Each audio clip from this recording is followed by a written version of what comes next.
Hey, welcome back, guys. Today we are talking about how to make Instagram account private. Why would you want to know how to make Instagram account private?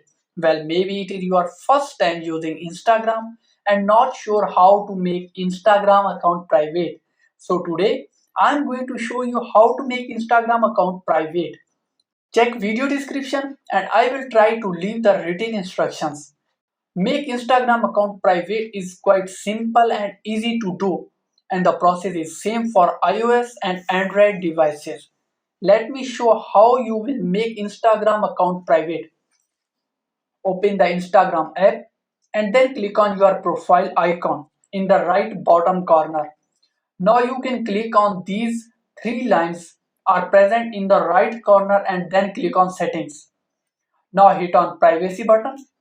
In this screen, click on toggle button in front of private account and then click on switch to private.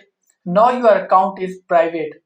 No one can see your followers, photos or stories. Only your followers can see these things.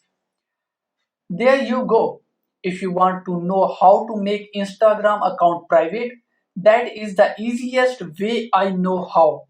If you know another way to make Instagram account private, leave a comment below.